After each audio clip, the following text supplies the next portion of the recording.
Ito ang posibleng dahilan kung bakit nahihirapan kang mag-let go sa ex mo.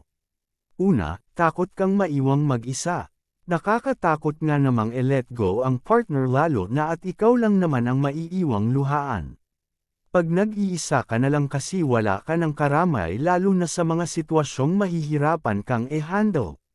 At nangangamba ka kung paano mo haharapin ang pagsubok ng mag-isa, nang wala ang tulong ng ex mo. Ngunit alalahanin mo na baka ang pag-iwan niya sa'yo ang maging daan. Upang mapaunlad mo ang iyong sarili at may madiskubre kang bago na makakatulong sa'yo. Pangalawa, iniisip mong hindi pa tapos sa inyo ang lahat.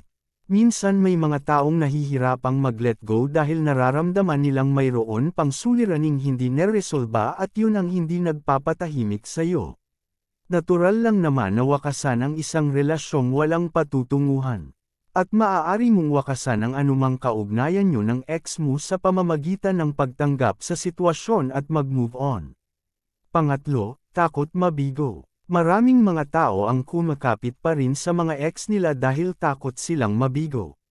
Ang hirap nga naman tanggapin na ang relasyong pinaglaanan mo ng buong panahon at atensyon mo mapupunta lang sa wala dahil hindi nag-work out ang relasyon nyo.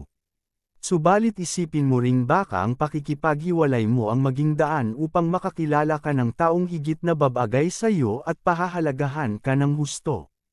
Pang-apat, mahina ang loob. Ang mga taong mahihina ang loob at walang tiwala sa sarili ay mahihirapan talagang i-let go ang ex nila. Hindi kasi maalis-alis sa kanilang isipan na sa oras na bumitaw sila wala nang iba pang magkakagusto sa kanila at tatanggap sa kanilang pagkatao. Isipin mo palaging karapat dapat kang mahalin at respetuhin. Kailangan mo lang pagkatiwalaan ang iyong sarili na makakaya mo ang lahat ng wala ang ex mo. Panglima, masasayang alaala. Para sa isang tao ito yung pinakamabigat na dahilan kung bakit hindi niya mapakawalan ang ex niya at patuloy na kumapit dito. Kaya lang hindi mo ba alam na nang dahil lang sa hindi mo pag-move on winuwala mo ang chance na makapagsimula ng panibago at mas masayang buhay. Pang-anim, umaasang magkakabalikan pa. Maraming mga tao na pagkatapos maghiwalay naroon pa rin sa puso ang pag-asang magkakabalikan sila ng ex niya.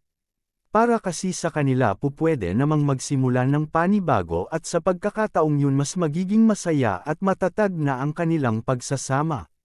Subalit importante ring isipin mong mabuti kung may katotohanan ba ang mga pag-asam mo dahil kung wala naman. Minsan kailangan mo ring sumuko para sa ikabubuti ng iyong buhay.